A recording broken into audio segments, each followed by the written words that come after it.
আসসালামু আলাইকুম রহমতুল্লাহ। তো দেখতেই পাচ্ছেন কত সুন্দর ঝুটিয়ালা আমার একটা মুরগি ছিল, দুইটা মুরগি ছিল ঝুটিয়ালা। তো সেটার থেকে একটা আজকে চলে গেল। গত 3 দিন আগে ওর রানীক্ষেত হয়েছিল, মানে অতটাই ছিল না, যেহেতু 2-3টা মুরগি একসাথে থাকে। তো আমি আলাদা করেছিলাম গতকালকের আগের দিন, হ্যাঁ গতকালকে আলাদা করছিলাম। তো আলাদা করার পরে আমি গতকালকে আগের দিন আমি আবার রানীক্ষেতের ভ্যাকসিন দিয়েছিলাম। তো ভ্যাকসিনটা দিতে একটু দেরি হয়ে গেছে গা, তো যার কারণে আর কি এই অবস্থা।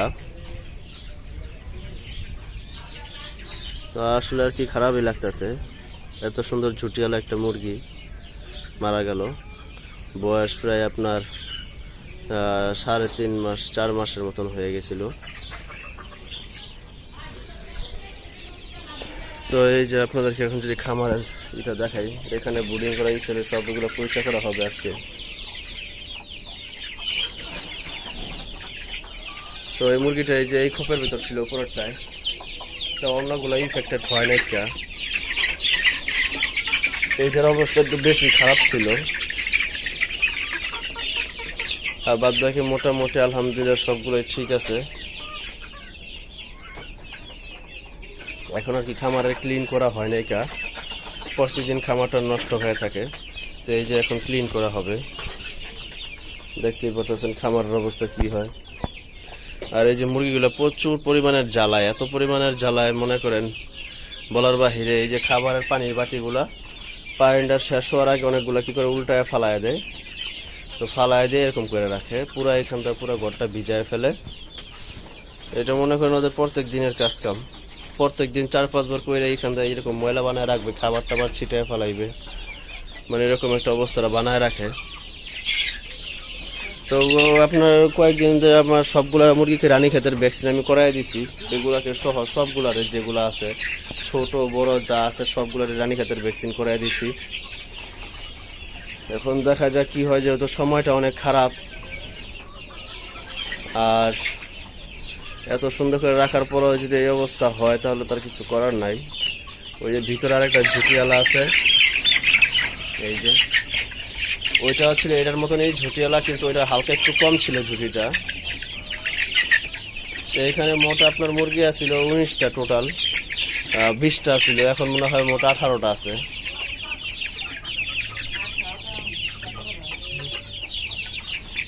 যাই হোক, আমার এই সমস্ত প্যারেন্টস করার এইগুলা সব আস্তে আস্তে মানে হইতেছে।